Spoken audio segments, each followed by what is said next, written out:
India America के खराब relation को लेकर के इतिहास के पन्नों पर सबसे खराब अध्याय आज जुड़ गया है। 27 अगस्त आज है। आज 25% टैरिफ और लागू हो गया, मतलब कि अमेरिका के द्वारा टोटल भारत पर 50% टैरिफ लागू हो गया। विश्व में सबसे ज्यादा अगर भारत किसी से व्यापार फायदे में था, अमेरिका से था।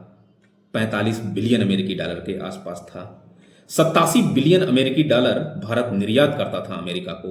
किन वस्तुओं का सबसे ज्यादा निर्यात करता था? तो उसमें आभूषणों का सबसे ज्यादा, उसके बाद टेक्सटाइल गारमेंट्स का, फार्मास्यूटिकल्स का, कृषि उत्पादों का, इन सब का सबसे ज्यादा निर्यात किया जाता था भारत सरकार के द्वारा।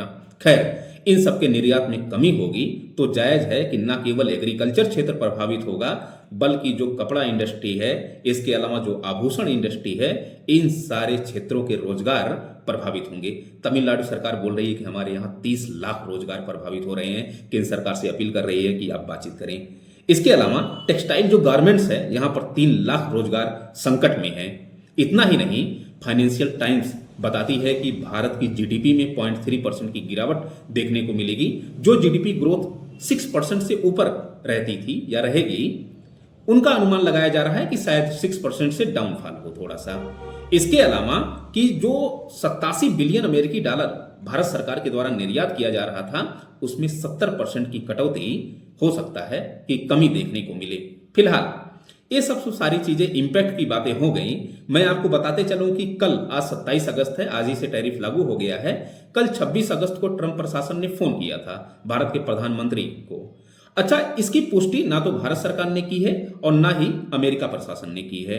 इसकी पुष्टि जो है, इस जर्मनी का अखबार है, न्यूज़पेपर है, उसने कहा कि भारत के प्रधानमंत्री को ट्रंप के द्वारा 4 बार फोन किया गया और भारत के प्रधानमंत्री ने कोई भी उस पर जवाब नहीं दिया। शायद हो सकता है कि नाराजगी का एक तरीका रहा हो। फिलहाल मुझे ऐसा लगता है कि या तो प्रधानमंत्री मोदी की व्यस्तता रही हो, या पर जवाब ना दे करके या फोन ना रिसीव करके नाराजगी जाहिर करने का एक तरीका रहा हो। और नाराजगी जाहिर भी क्यों ना की जाए, एक ऐसा व्यक्ति जो विश्व की तीसरी सबसे बड़ी अर्थव्यवस्था, क्रय शक्ति क्षमता के आधार पर बता रहा हूं भैया, ठीक ना, 17.6 ट्रिलियन अमेरिकी डॉलर है इंडिया की इकोनॉमी। उस तीसरी सबसे बड़ी अर्थव्यवस्था के बारे में यह बोल रहा हो कि भारत की इकोनॉमी डेड इकोनॉमी है, और इसके अलावा 50% जो हमारे ऊपर टैरिफ लगाए और रसिया से ये बोले कि आप तेल का और हथियारों का आयात ना करिए, हम उस देश से बहुत ज्यादा तो संपर्क स्थापित करेंगे नहीं, उसको किसी न किसी मायने में हमको जो है सीख देनी ही पड़ेगी। सो प्रधानमंत्री ने सोचा कि हम जो है अपनी नाराजगी फोन ना उठा करके जाहिर कर लेते हैं। फिलहाल मुझे ऐसा लगता है कि ये गोदी मीडिया जो है, गोदी मीडिया कुछ चीजों को डिस्कस ना करके केवल उन मुद्दों को डिस्कस करती है जो इनको टीआरपी और व्यूज दे सके। चाहे वो प्रेमानंद या तोताचार्या की बातें हों, या फिर जो है ए India America, India Pakistan, Hindu Muslim की बातें हों, उनको लेकर के इनको ज्यादा मजा आता है, क्योंकि उसमें दिमाग नहीं लड़ाना होता है। कभी इनको ये नहीं पाओगे आप कि चाइना जो भारत के साथ साथ लगभग आजाद हुआ, वो जो है आज लगभग 40 ट्रिलियन इकोनॉमी 40 ट्रिलियन डॉलर की इकोनॉमी बना हुआ है। पीपीपी के आधार पर कैसे बना हुआ है?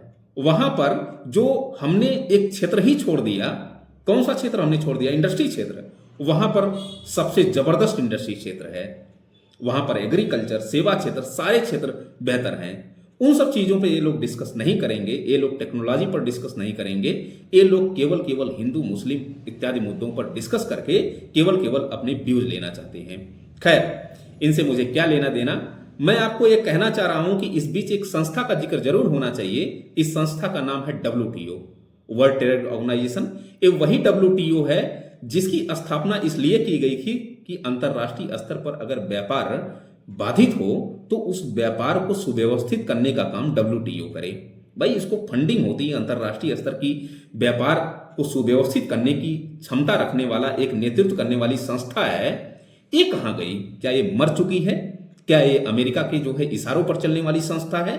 ये वही संस्था है जब भारत के सरकार के द्वारा गरीबी, बेरोजगारी, भूखमरी के उन्मूलन के लिए सब्सिडियां दी जाती हैं, तो ये टोंकता है, ये WTO टोंकता है।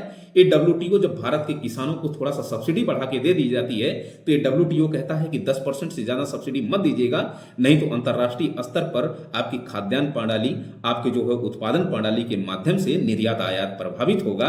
ये अंतर्राष्ट्रीय जगत के लिए, अंतर्राष्ट्रीय व्यापार स्तर के लिए ठीक नहीं है। ये वही WTO है जो हमारे ऊपर कहता है कि 10% सब्सिडी मत दीजिएगा। आज ये मर चुका है जब अमेरिका पूरे देश पर जो है टैरिफ लगा रहा है, पूरे देश को यह धमकी दे रहा है कि आप इनसे व्यापार मत करिएगा, आप उनसे व्यापार मत करिएगा। खैर, यहां पर एक संस्था का और मैं जिक्र करूंगा, UN। अरे भैया, आप किस लिए स्टेब्लिश किए गए थे? 1945 में आप स्टेब्लिश हो गए हैं इसीलिए ना कि विश्व में शांति और स्थिरता बनी रहे, मानव विकास स्तर बेहतर होता रहे, एक दूसरे को जो वसुधैव कुटुंबकम की अवधारणा साकार हो सके, एक पृथ्वी एक परिवार की अवधारणा साकार हो सके। शायद इसीलिए आपको स्थापित किया गया था, या इसलिए स्थापित किया गया था कि इजराइल और यूक्रेन वार में लाखों बेकसूर मारे जाएं, या फिर जो है इजराइल रूस और यूक्रेन वार में जो है लाखों बेकसूर मारे जाएं, इजराइल और फलस्तीन वार में जो है लाखों बेकसूर मारे जाएं, गाजा में जो है बेचारे बच्चे जो है भूखमरी के गंभीर स्थिति में जाकर जो है तड़प तड़प कर मर जाएं। इसलिए आपकी स्थापना की गई थी। आप लोग मरे हुए इंसान हैं, जरा भी ये नहीं सोच सकते हैं कि मानवता की सबसे गिरी हुई दशा आज महसूस होती है। कम से कम उसको आगे बढ़ के जो है एक पक्षवाद पर काम ना कर करके जो है सामूहिक हित के लिए आप काम करें।